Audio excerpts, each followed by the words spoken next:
Bueno, buenas tardes a todas, a todos. Bienvenidos y bienvenidas a un encuentro más del Seminario Taller de Acompañamiento Terapéutico, Clínica y Política. ¿Cómo estás, Antonella? Hola Manu, ¿cómo va? Buenas tardes. Bueno, un poco comentar que para el encuentro de hoy vamos a abordar el tema de infancias desde múltiples vertientes. Eh, Bueno, hemos armado muchas cosas, Anto. Esperemos que a los fines de la transmisión sea lo más claro posible. Hay muchos autores, es un recorrido bastante heterogéneo que, por otro lado, me parece que enriquece mucho lo que va a ser el encuentro de hoy y lo que, bueno, intentaremos un poco eh, transmitir. Bueno, en principio, un poco oficiando a modo de introducción, es bueno, venimos pensando el acompañamiento terapéutico desde muchos lugares en relación a, bueno, los manicomios, las lógicas manicomiales y la desmanicomialización, intentar hacer una suerte de desacople entre locura y peligrosidad, devolverle el estatuto de sujeto al usuario de salud mental, cuestiones más ligadas a que su palabra efectivamente vale, pero bueno, al menos a mí me dio la sensación de que en este recorrido, si bien se han nombrado algunas viñetas y algunos ejemplos que aludían a las infancias, daba la sensación quizás que estaba muy atravesado el acompañamiento terapéutico por un universo muy adulto. Con lo cual, ¿cómo podemos pensar algo en relación al acompañamiento terapéutico vinculado a producir infancias o a la clínica con niños? Que por otro lado es un lugar tan común al cual es convocado el acompañamiento terapéutico.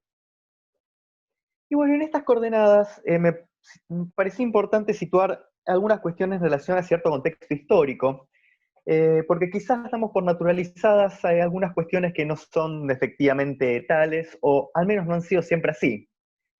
Fundamentalmente, aparece algo como más arraigado a la época de los 40 y los 50, eh, arraigado a las políticas del peronismo, por otro lado, con una frase muy emblemática de Eva Perón diciendo: los únicos privilegiados, ¿quiénes eran? Los niños.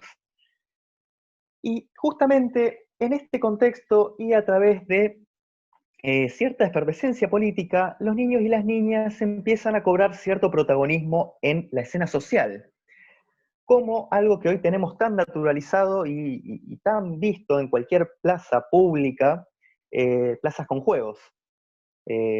Hamaca, sub y baja, tobogán. Es algo que esto no siempre fue así.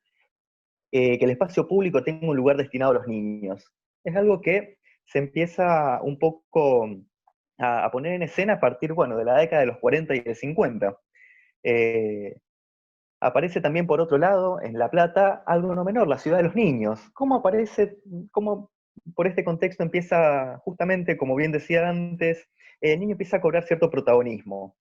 Y cierta distinción que creo que era Philippe Ariès, el que decía: el niño no es un adulto en miniatura. Justamente hay una distinción, hay una especificidad eh, eh, en esta franja etaria, por decirle de algún modo. Después, bueno, podemos hacer alguna disquisición entre niñez, infancia, cuestiones más conceptuales, pero bueno, por el principio ir situando cómo eh, los niños y las niñas empiezan a aparecer y a tener visibilidad. Y las prácticas, sí, por otro lado, no están ajenas a hacer lecturas sobre esta visibilidad, sobre todo con los aportes de Arminda Verasturi, una analista que tiene un libro muy bonito, a mi criterio, llamado El niño y sus juegos, que bueno, que a posteriori vamos a retomar algo de esta autora. Pero bueno, para circunscribir un poco también eh, una pregunta que me parece que es muy importante. Recuerdo, Anto, en algún momento, cuando armábamos el seminario, nos preguntábamos: ¿es lo mismo acompañar a un niño que acompañar a un adulto? Y vos muy tajantemente me decís: no, o sea, no es lo mismo. Eh, que de este modo me pareció como bueno, que con esta demencia que me lo dijiste, bueno, realmente recalcar algo de esta demencia. No es lo mismo. Pero bueno, fundamental, ¿por qué? En definitiva. Porque si no, bueno, nos quedamos por ahí recitando algunos estribillos o pegoteándonos con ciertas consignas que por ahí no está bueno, y por ahí está bueno intentar desplegar qué quiere decir uno cuando dice no es lo mismo acompañar a un niño que a un adulto. En principio, ¿por qué?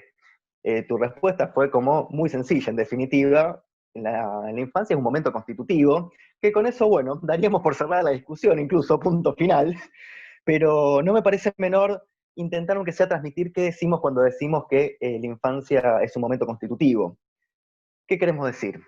A grandes rasgos, eh, algo de las operaciones psíquicas que se producen en este periodo es posible que tenga mucho efecto a posteriori. En este periodo vital hay determinadas operaciones subjetivas bueno, de algún modo van a condicionar lo que va a ser el desarrollo del niño. Hay como diversas vertientes como para abordar esta cuestión.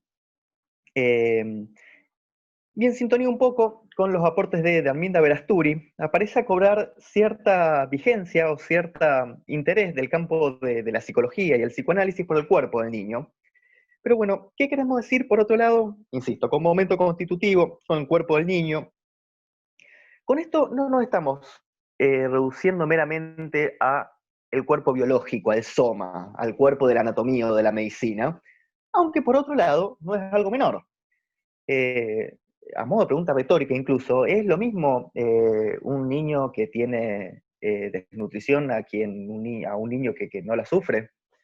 Eh, hay ciertas cuestiones, bueno, del desarrollo del sistema inmune, del desarrollo encefálico, del desarrollo de ciertas funciones cognitivas que están estrictamente ligadas a la nutrición, que bueno, no es menor, digamos, no es menor la diferencia entre un niño en su periodo de desarrollo evolutivo en torno a la nutrición que un adulto, digamos. Ya desde el punto de vista médico, anatómico, ya se sitúa una diferencia importante y otros cuidados que quizás haya que tener presentes. Pero bueno, esto estoy haciendo como cierta semblanza al discurso de la pediatría, discurso que obviamente no manejo mucho, pero bueno, mucho le demos a la pediatría, por otro lado, en la institucionalización de pensar algo de la clínica con niños. Pero bueno, más allá de estas disquisiciones que siempre decimos este estribillo de no es el cuerpo biológico, va más allá del cuerpo biológico, bueno, es algo también a atender, si se quiere. Pero bueno, aparecía algo más ligado a la construcción del cuerpo del niño, más ligado a la identificación con un esquema corporal y una imagen corporal. Con lo cual inmediatamente me remitía a traer algo de la construcción del yo, introducción del narcisismo.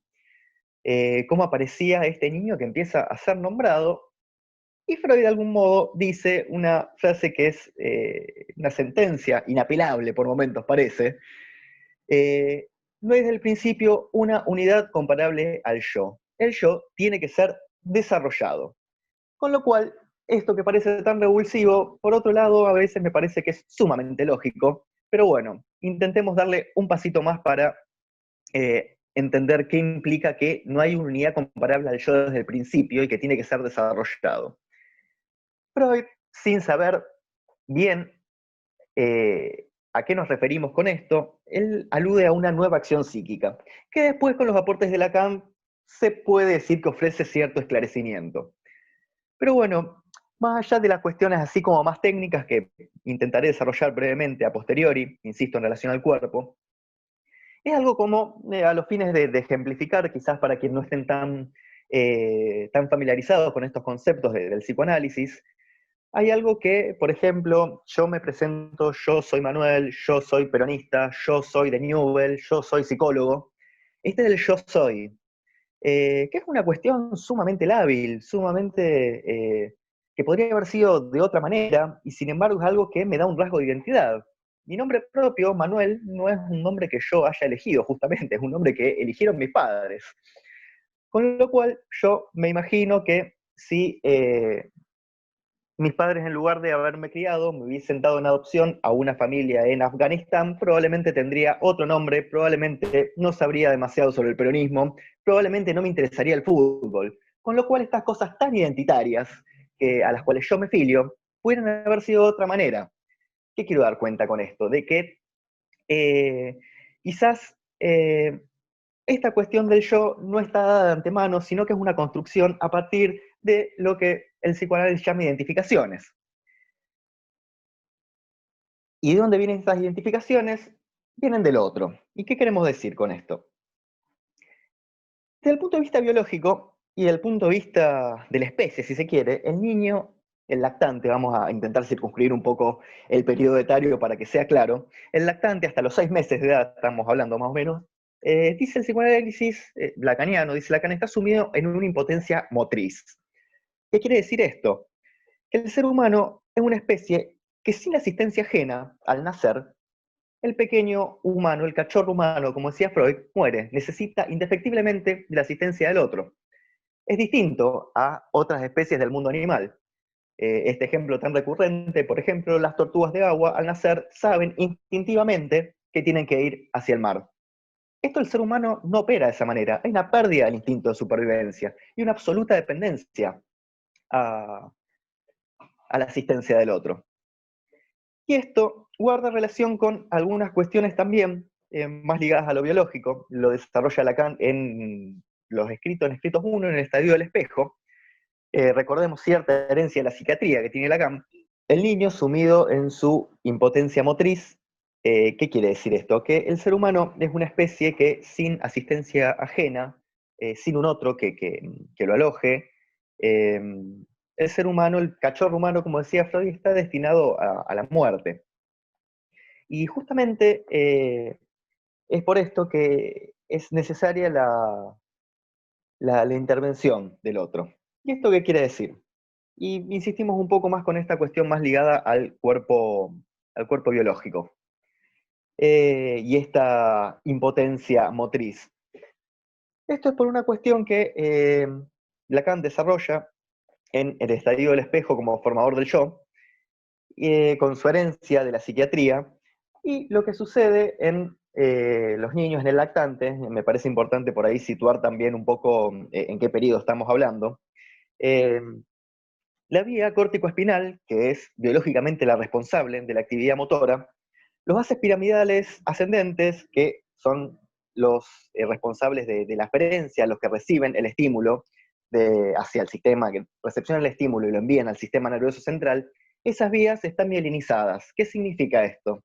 Que la acción del impulso nervioso es más rápida, a diferencia de los haces piramidales de las eferencias, que son los responsables de la respuesta motora, que evolutivamente no están mielinizados.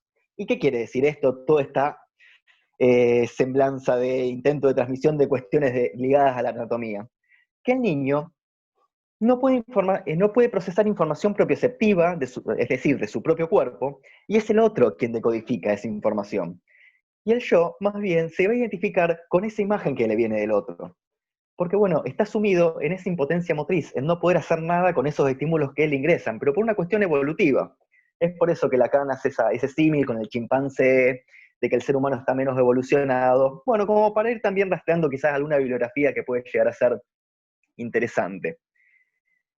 Y aparece también, bueno, el precipitado del yo a la matriz simbólica en relación a, bueno, cuestiones más del orden de lo simbólico que, bueno, se pueden ir afinando un poco a partir de la lectura.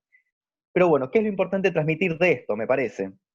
Que el yo, perdón, se va a identificar con una imagen que le viene del otro, con la palabra que le viene del otro. Y como para ejemplificarlo con quizás alguna pequeña viñeta, en un momento una mamá decía que este niño tiene fama de ser malo. El sos malo, esta cuestión identificatoria que se le estaba generando a este niño, le puede resultar muy problemática, digamos, qué pesado que en la seriación de su cosa más propia, de su cosa más identitaria, esté el significante o la representación de ser malo. Con lo cual, y en sintonía con la respuesta, si es lo mismo acompañar a un niño que a un adulto, quizás tenemos que tener mucho cuidado, más que cuidado, cierto reparo con cómo nombramos o cómo pensamos algunas intervenciones. O por la antítesis, si se quiere. El niño es más bueno, y la cuestión de la bondad aparece como ese pegoteo tan enorme que por momentos le evitaba poder responder con cierta agresividad o con cierta cuestión que que resultaba pertinente para cuando un compañerito lo molestaba, digamos. Esa cuestión de la bondad, es mejor ser bueno que no ser nada. Con lo cual le impedía, si se quiere, un poco vincularse, como, bueno, ciertas cuestiones en relación a estos significantes o estas representaciones de estas palabras tienen mucha permeabilidad en los niños. Y por otro lado, algo que escuché hace relativamente poco de Juliana Lacour, que me pareció muy interesante cómo lo desarrolló, es bueno no tomar literalmente la palabra del niño. Eso es darle valor a la palabra, por otro lado.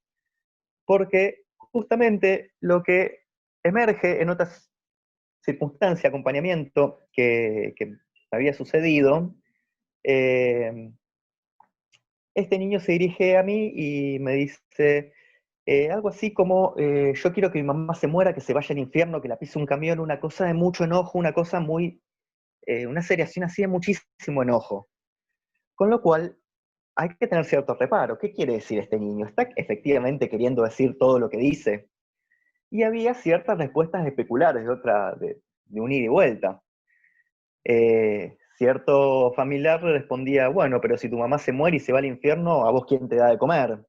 Cosa de una batalla como muy especular, de dejarlo al niño en esa posición de indefensión, de estar batallando con ese niño en lugar de querer escuchar qué quiere decir con esto, que nos suena muy terrible, pero si se quiere, cierta importancia que tenemos como acompañantes de poder darle valor a la palabra justamente en esto, no tomar literalmente lo que está diciendo. Porque hay muchas respuestas que se pueden dar, como, ay, qué feo lo que decís de tu mamá. Que, bueno, es una cosa que puede llegar a parecer, es una cosa muy revulsiva que un niño hable de esta forma de un familiar. Con lo cual, es devolverle justamente esta imagen, bueno, tu mamá es buena y la tenés que querer, vos en realidad no querés decir eso, cuando efectivamente algo de eso está apareciendo. Como, bueno, tolerar algo de estas contratransferencias un poco. Y por último, para ir cerrando, no quiero extenderme mucho más y darle la palabra a Anto. Bueno, algo fundamental que aparece en el acompañamiento terapéutico y ciertos escenarios de clínica con niños son justamente escenas mediatizadas por juego. Y dice Freud, una cita que me gusta mucho, jugar es cosa seria. No, lo estoy parafraseando, no lo estoy citando. Pero dice algo así como que lo opuesto al juego no es la seriedad, sino la realidad efectiva. Y que el niño, en su mundo del juego y la realidad efectiva, la realidad material, visible, palpable, el niño la sabe distinguir muy bien. Con lo cual, bueno, hay como cierta distinción entre lo que es el juego y lo que es la realidad para el niño.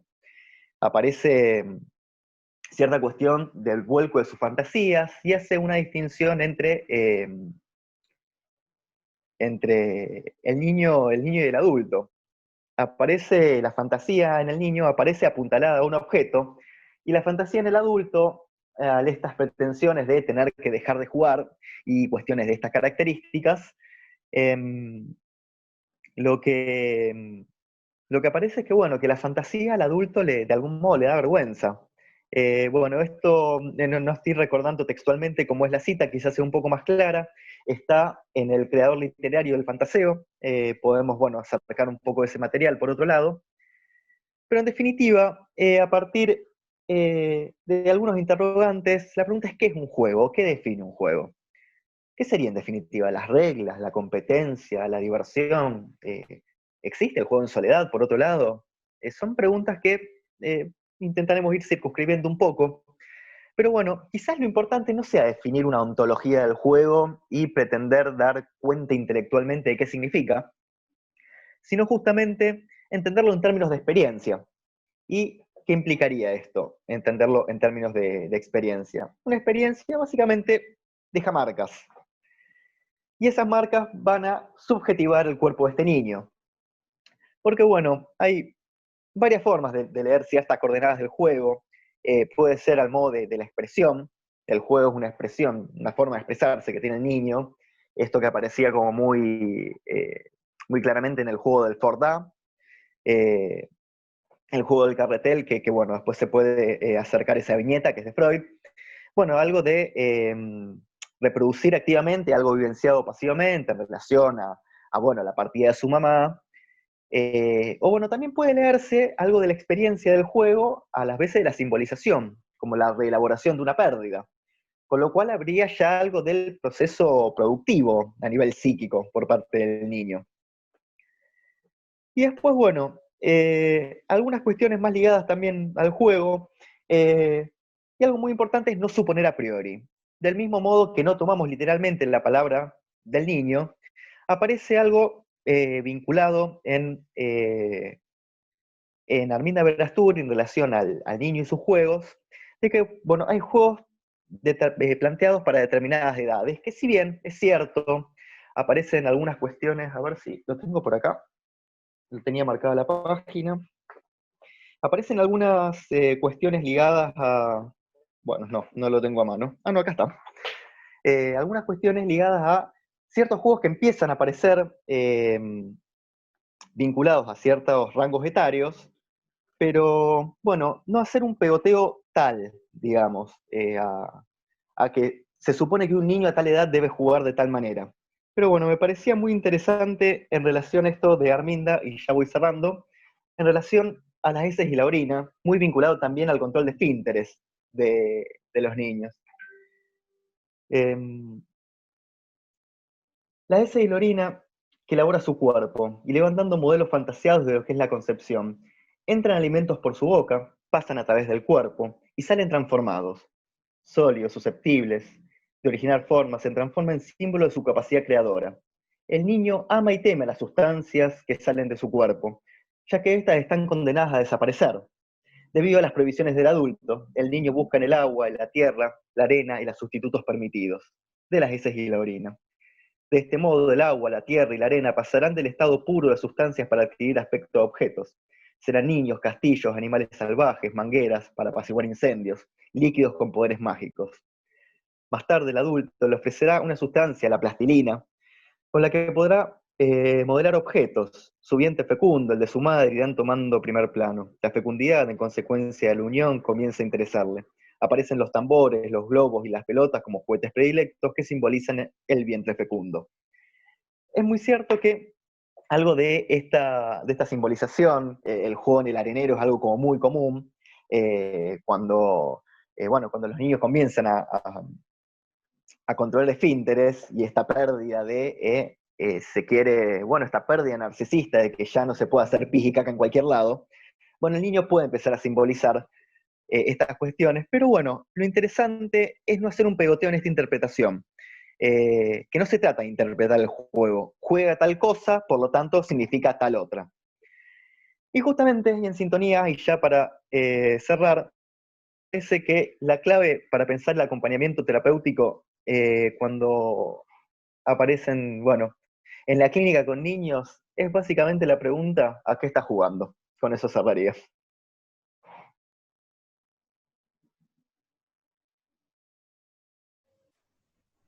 Bueno, flor de pregunta dejaste ahí picando. Qué lindo. Y la verdad que es muy bueno, Manu, y aparte muy lindo el relato ahí que hiciste de Arminda.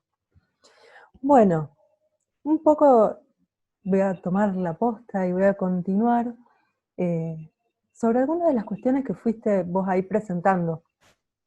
Me parece que está bueno aclarar que vamos a ir como en sintonía, que las preguntas que nos hacemos son similares, que estamos en acuerdo absoluto sobre la importancia del jugar, y que bueno, y que algo de lo que voy a ir ahora contando tiene que ver con algunos de los asuntos que vos ya fuiste también presentando, quizás ahora desde otros autores y autoras.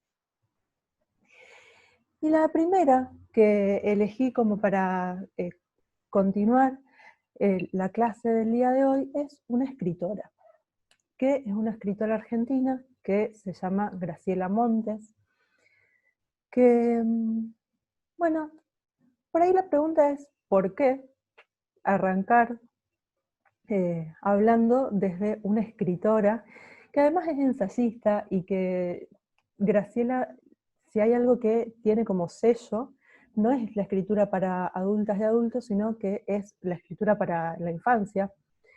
Pero bueno, tiene dos libros. Nosotros vamos hoy a ver un capítulo de uno de sus libros para adultos, que se llama igual que el libro, el capítulo, que es La frontera indómita. La verdad que cuando lo trabajamos, esto que vos traías, así como de las preguntas que nos hacíamos también el año pasado, o cuando fuimos preparando la clase, la verdad que cuando el año pasado trabajamos, Graciela Montes tuvo una buena recepción, entonces también por eso nos parecía importante volver a traerla. Y aparte porque realmente ese capítulo puntualmente es bellísimo. Digo, es parte del programa del seminario, es parte del material que ustedes se van a encontrar para leer de una manera accesible. Se los recomendamos, realmente es placentero leerla. Y Graciela hace ahí algunas preguntas en relación a su oficio, que es la escritura. Pero para poder contar, bueno, por qué la importancia de escribir, por qué la importancia de leer, de la literatura, y de la literatura como algo del orden de lo creativo, se va a tomar de un psicoanalista, que vos no lo nombraste, pero que sí tomaste algunos de sus conceptos, que es Donald Winnicott, este analista inglés, que puntualmente lo que ella trabaja ahí es, bueno, su cariño, su respeto por Winnicott, y va a decir que mucho de este afecto que ella le tiene a este analista tiene que ver con el modo de pensar la humanidad.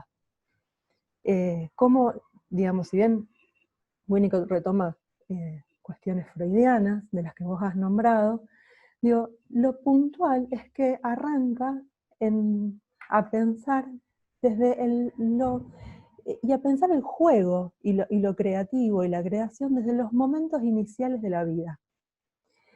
En esto, que si se quiere, también lo podemos tomar de Freud, bueno, el alimento, el bebé, la madre, el pecho, qué es de cada uno, si ese pecho es del bebé, si ese pecho es de la madre, si es de los dos.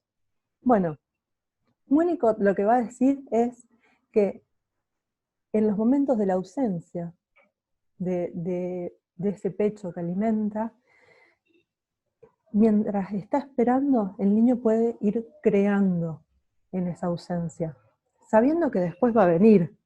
Digamos, distinto es si no hay un retorno, entonces ahí pasarían otras cosas, pero si estamos hablando de una espera que después sí calma y que después sí alimenta, lo que permite en ese momento es el jugar, el crear.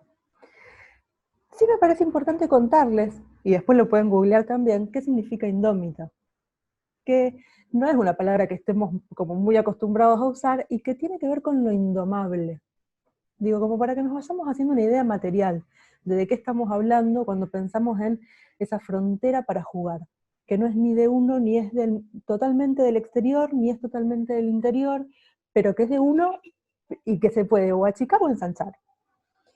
Digo, y pensaba en dos viñetas que pedí permiso para traerlas, que son de una sobrina y un sobrino, que me parece que pueden sumar como a contar un poco de qué se trata esta frontera indómita. Una de mis sobrinas, siendo muy pequeñita, creo que tenía 3, 4 meses, cuando se la dejaba en su cochecito, hacía como un sonido raro de respiración. Entonces se la agarraba y lo dejaba de hacer. Y la volvían a dejar y lo volvía a hacer. Claro, no le pasaba nada. Era un modo de ir probando con su cuerpo, así pequeñita, con esos meses que tenía, ir ensayando un juego. Algo similar, con un poquito más de meses, habrá tenido unos 8 o 9 meses, pasó con otro de mis sobrinos. Estábamos en la casa de una de mis hermanas y empieza a hacer un sonido que era realmente feo, era como que se quedaba sin aire, como que había algo en la garganta que no pasaba. Entonces, bueno, no, si lo vuelve a hacer vamos a la guardia. La cosa es que lo sigue haciendo y interrumpimos lo que estábamos haciendo y fuimos a la guardia. La pediatra, por suerte, cuando lo ve y lo escucha, dice, chicas, tranquila, está jugando. Digo, esa posibilidad de ir ensayando con este cuerpo, con las características que vos traías, Manu, de cómo se constituye un cuerpo, ir ensayando con esas herramientas que tienen a la mano una posibilidad de crear eso que no tiene por qué estar sí o sí, pero que a la vez les puede resultar divertido y que después se puede transformar en otra cosa, y es un juego que se va complejizando, pero que es como lo característico de la infancia. Digo, eh, estas dos viñetas las traía como para poder pensar a qué se refiere con esto de, bueno, desde los inicios de la vida. Digo, cómo se juega desde, digo, y estamos hablando, vamos a poner tres coordenadas, que me parece que pueden ser ordenadoras de lo que les quiero contar. Las tres coordenadas son espacio, tiempo y objetos. En esto que estamos pensando de esta frontera, que si lo pensamos con palabras winnicottianas, sería zona potencial o tercera zona, digamos, esto que no es ni de uno ni de otro. Bueno, esos son los espacios en donde poner un jugar, una creación, un pensamiento. Hay una frase muy linda con la que arranca un capítulo de un libro de Fernando Ulloa, el capítulo en donde él habla sobre barriletes en bandada, que es una experiencia que a lo mejor en otra de las clases podemos retomar, no hoy. Pero el epígrafe del capítulo es, hay cosas que no se pueden enseñar, como a jugar y a pensar, pero que sin embargo se aprenden. Digo, hay algo de esto que necesita de un otro, que necesita de un espacio donde ponerse, ubicarse, pero que no es necesario crearlo, pero no hay una receta para que esto acontezca. Y lo traigo con tanto detalle porque me parece que es un lugar en donde muchas veces, como acompañantes, podemos estar convocados a pensar en qué coordenadas habilitamos este espacio de lo creativo, este espacio del jugar. Después lo voy a retomar a esto. Ahora, como para ir sumando otras de estas coordenadas que les decía. Los objetos. Porque, bueno, Winnicott, además de hablar de espacios transicionales, este lugar potencial, también habla de objetos transicionales. Y los clásicos son, bueno, la mantita que el bebé usa para dormir, o el peluchito, esos juguetes que son como agradables y que entonces tienen determinado olor y que sirven como para también acompañar estas esperas, estas ausencias. Y ahí vamos a poner en diálogo a otro autor, también argentino, que es Esteban Levin. Hay un libro que la verdad que es bastante nuevo, es de 2012. Les cuento el año porque la temática que trabaja parece como muy actual, pero no está escrito en pandemia. Que el libro se llama es una pregunta, y es ¿hacia una infancia virtual? Entonces, bueno, ahí Esteban lo que dice es que él se genera estas preguntas porque va recibiendo muchos niños y niñas que lo que cuentan es que juegan a los videojuegos, que juegan a la Play, que juegan mucho en relación a pantallas, digamos, cómo es la proliferación de pantallas en la vida de los niños, desde el televisor al teléfono, etc. Entonces se hace ciertas preguntas, sobre todo en sintonía a, bueno, ¿qué pasa con estas supuestas pasividades de estas infancias? ¿Cómo se constituyen estos cuerpos de estos sujetos en constitución con estos otros tan mediados de pantalla?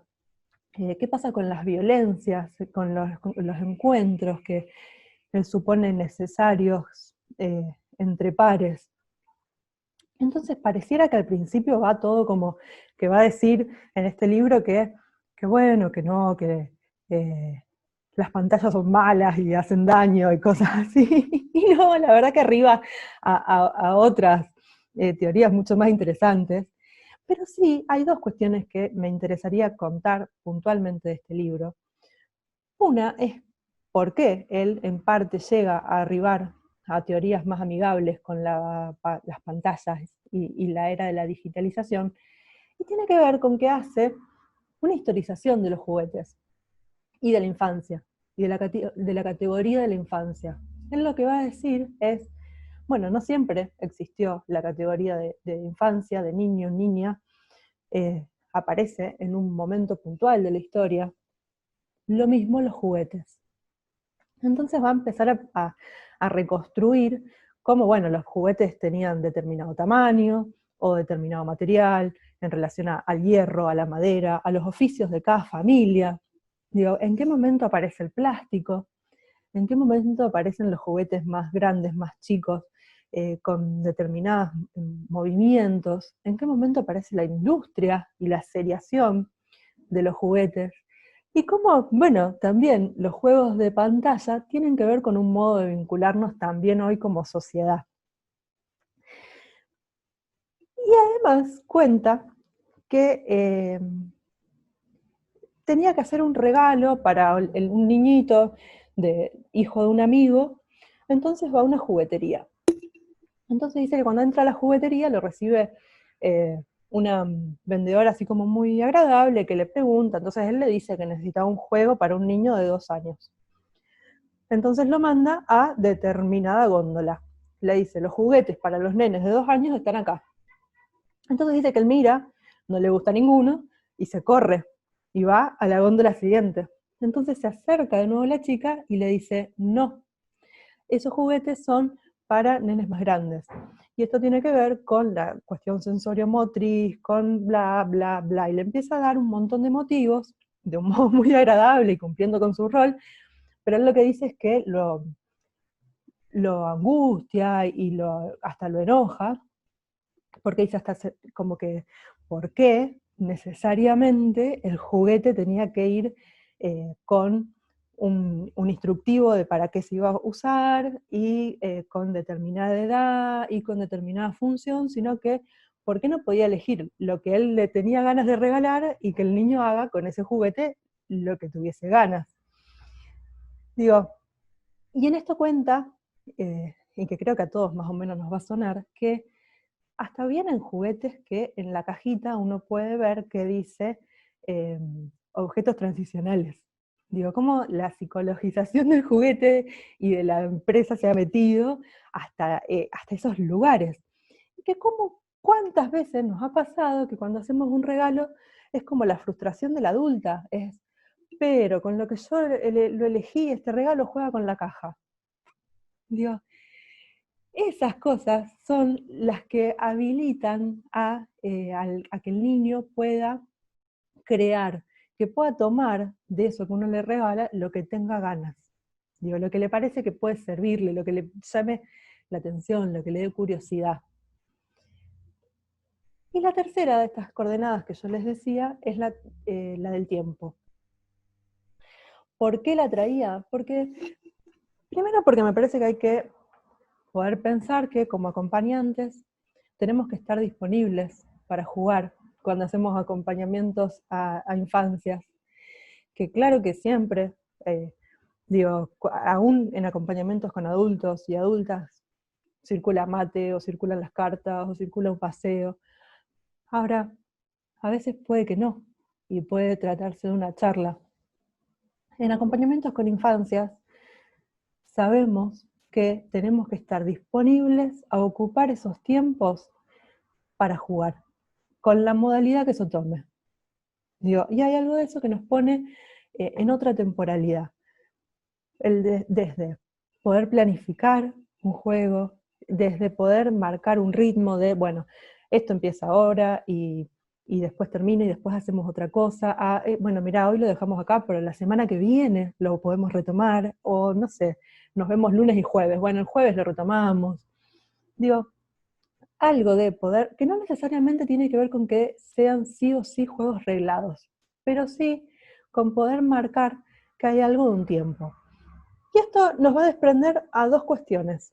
Por un lado, si se quiere, la importancia de poder marcar ciertos ritmos, y hay otra autora, otra psicoanalista, que es Mercedes Minichelli, que habla de la noción que ella construye es ceremonias mínimas, que tiene que ver con poder o marcar, no sé, por ejemplo, un cumpleaños, una fecha, una celebración, que a veces son esas pequeñas escenas temporales que nos permiten marcar, ubicar que tal mes pasa tal cosa, que cumplís los años en tal día, que te acordás lo que hicimos ayer, que parecen cosas básicas, pero que muchas veces nos encontramos con que los niños y niñas que acompañamos necesitan del sostén nuestro para construir estas ideas.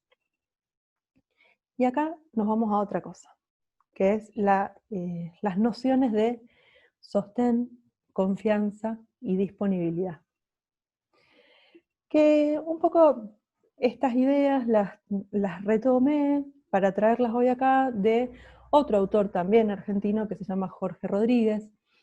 Hay un libro muy bonito que se llama De la inquietud a la confianza, en donde él trabaja estas ideas. Y bueno, por un lado me parecía que esto de la confianza, en esto de, bueno, poder planificar estratégicamente un tiempo, poder planificar y poner en suspenso, y poder esperar hasta otro encuentro, tiene que ver con que el niño o la niña que acompañamos sepa que hay algo de eso que la semana que viene nos vamos a volver a encontrar. Digo, que no es que de repente vamos a dejar de ir y o no va a haber un anuncio, no va a haber un cierre. Digo, en esto que vos traías, Manu, también, de lo cuidadoso, de lo respetuoso, si se quiere, en nuestras prácticas. Que quizás no es algo que pase tanto en acompañamientos, como sí quizás más ligado a estas cosas a muchos de los espacios de voluntariado tan comunes en el ámbito universitario. Digo, poder sostener responsablemente una práctica, sobre todo con infancias, me parece que es un cuidado, es un cuidado ético para con los otros, con quienes nos encontramos. Y lo mismo, esta idea de sostén y disponibilidad. Digo, que estos niños con quienes acompañamos, con quienes trabajamos, sepan que pueden contar con nosotros, porque hay algo de eso íntimo que se puede constituir, que sucede en ese entre dos, no es sin cierto tiempo sostenido, digamos, no porque llegamos a un acompañamiento vamos a hacer una brillante lectura. A veces las lecturas nos las tenemos que guardar y esperar los tiempos del otro. Y lo mismo, digo esto, ni necesariamente tenemos que hacer todas las interpretaciones. Digo, a veces se trata de jugar. Y eso ya es un montón. Y también, cuando pensaba en esta idea de la disponibilidad, pensaba en que cuando trabajamos con infancias, hay algo, así como poder jugar y ya, no esto que vos también traías, esto de, bueno, no necesariamente juega tal cosa porque tal otra, bueno, también saber que a veces o vamos a tener que o ayudar con un abrigo, o con unos cordones, o con un peinado, digo, es otro modo, digo, son sujetos en constitución y muchas veces el vínculo con un adulto se construye también con esas cosas que son típicas de la infancia, no porque nos pida que le pongamos un abrigo, hay que hacer tal lectura. Sí las lecturas de la repetición, sí del síntoma, sí de las escenas, pero hay algo de la disponibilidad a subirnos a la escena del poder jugar y el estar con los niños que es necesaria para que los acompañamientos por lo menos se sostengan. Lo terapéutico vendrá después. A ver, ¿por dónde ando de lo que me había anotado para compartirles? Bueno, y en relación a esto de la importancia de ubicar que trabajamos con sujetos en construcción, en constitución subjetiva, también me parecía que era importante compartirles otra idea, que es la de tener cierto cuidado con las etiquetas. Digo esto de que es tan común escuchar, no, bueno, porque necesita acompañamiento, y no, porque se está armando una psicosis, y no, porque tal cosa. Bueno, ojo con los diagnósticos, sobre todo en la infancia. Digo, poder ser respetuosos de que es plasticidad, que puede ir cambiando y que podemos ir siendo respetuosos de esos movimientos, me parece que es fundamental. Y después pensaba, bueno, una sola cosa más y después una pequeñísima viñeta. Pero pensaba en esto de que, bueno, muchas veces los acompañamientos son demandados o por instituciones de distintos estilos o por escuelas puntualmente como institución. Y que muchas veces, o que la familia sí o sí, o algún adulto o alguna adulta media, digo, ningún niño va a pedir solo un acompañamiento, y que muchas veces de esos adultos y esas adultas surge la demanda como de enmarcar, de no porque se porta mal, eh, y que es necesario muchas veces y que es saludable un no, pero que no es lo mismo un no construido como una construcción de legalidad, de un no porque te cuido, de un no porque me parece que es así, a un no caprichoso.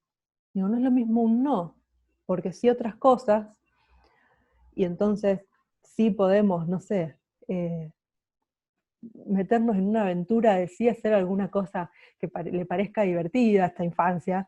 Digo, no es la cosa de no, porque te tenés que portar bien, sino, bueno, mira, no esto, no ahora, porque tal cosa, pero sí podemos hacer esto otro.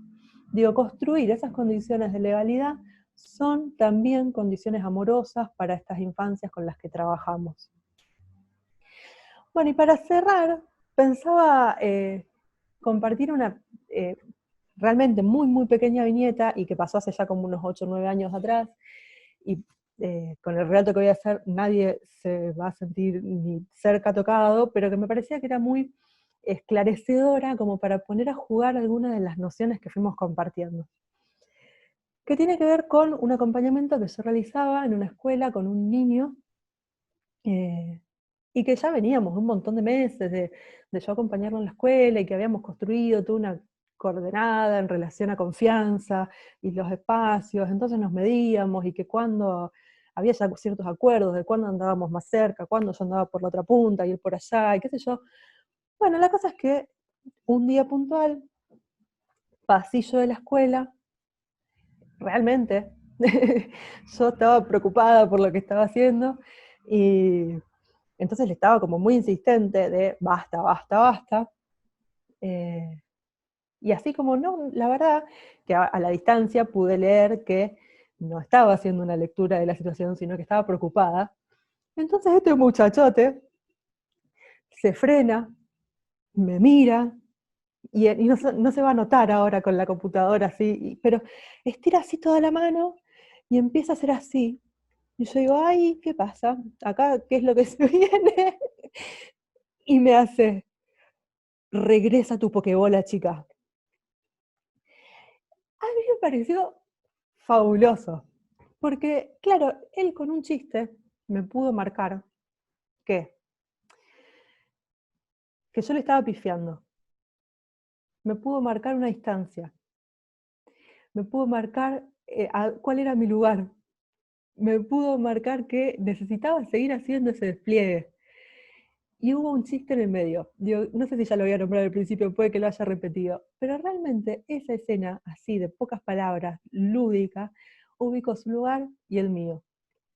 Eh, a mí no me deja bien parada, porque, digamos, marca que yo no estaba haciendo la lectura que tenía que hacer, pero que él me haya podido decir eso fue en clave de que sabía que me podía ubicar, que mi lugar como acompañante y su lugar como niño en la escuela con esos despliegues estaban ya ordenados entre nosotros. Así que bueno, un poco esto era lo que había pensado para compartirles. No sé, Manu, si vos querés retomar alguna cosa. Y esto me pareció sumamente importante y también arraigado un poco a esta última viñeta que me parece sumamente esclarecedora bueno, cómo ubicarnos en el lugar del acompañamiento terapéutico. Que bueno, que nuestra disponibilidad incluso por momentos puede ser rechazada, o esta lectura que vos haces, bueno, no es por acá, o estoy como siendo avasallante o lo que fuere. Que bueno, estuvo muy bueno esta ficción que él inventa, bueno, de chica regresa a tu pokebola, pero bueno, no, me parece muy importante lo del no como un no caprichoso, sino un no que puede estar basado en la ficción de una legalidad, la ficción del nombre del padre, si se quiere, en términos más ligados al psicoanálisis lacaniano. Pero bueno, no es lo mismo el no desde la disimetría del adulto, digamos, ese no desde el poder, desde el no inventado desde una ficción bueno, que establece cierta legalidad que es para todos y no una cuestión caprichosa, especular entre el adulto acompañante y el niño avasallado, si se quiere. Ante ese no, que ese no implica un avasallamiento, sino un límite desde la ternura. Sí, totalmente.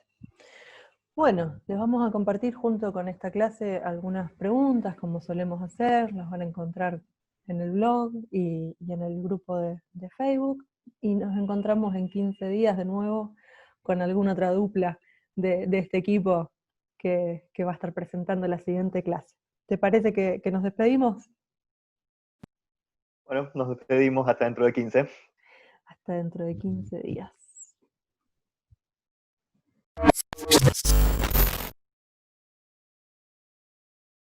Eran en aquel momento los desheredados de la suerte y la fortuna. No sabían de sonrisa, de ternura, ni del placer de un juguete.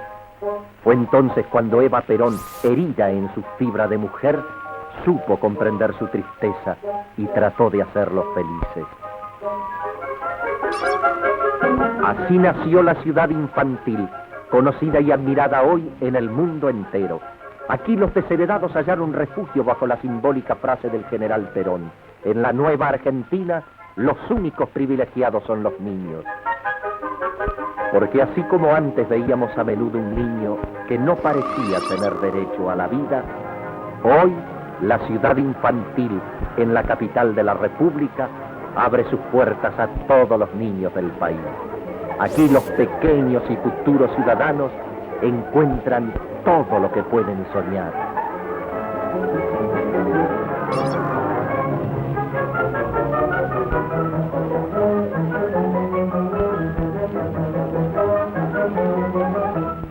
La alimentación es importante, también lo es el lugar de íntimo calor en que se reúnen para comer. Es que la ciudad infantil es en realidad la cristalización de un cuento de hadas. La ciudad infantil, obra milagrosa surgida de las manos de un hada. Todos los días llegan a ella niños y más niños a gozar de los encantos de esta capital liliputiense en la que todos son ciudadanos y propietarios, porque la ciudad infantil es de los niños y para todos los niños. Y fue así como creó las colonias de vacaciones en el mar y en la sierra. Aquí los niños pueden gozar de todo aquello que antes les estaba vedado y reponer su salud durante los meses veraniegos. Jamás se había contemplado este espectáculo. La felicidad de tantos pequeños seres que no sabían pedir y a quien nadie les había dado lo que tanto deseaban.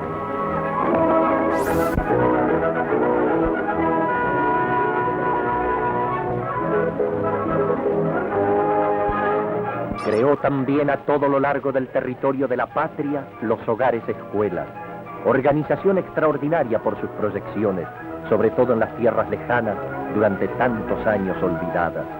En Corrientes, en Córdoba, en Jujuy, en Tucumán, en casi todas las provincias se alzan ahora establecimientos en los que los niños del pueblo llevan una existencia sana, fortaleciendo el cuerpo y el alma, gozando de todo lo que la naturaleza y una organización cuidadosa pueden ofrecer a los que comienzan la vida y necesitan ser guiados.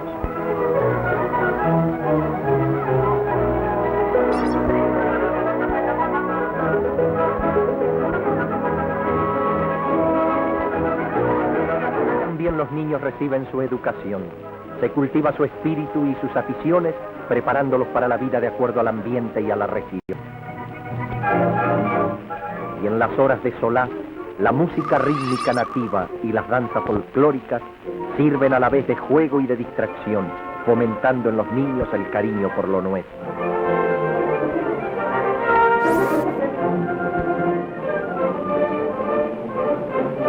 Para los niños y los adolescentes que deseaban jugar su deporte favorito, tuvo Eva Perón una inspirada idea creando los campeonatos infantiles Evita.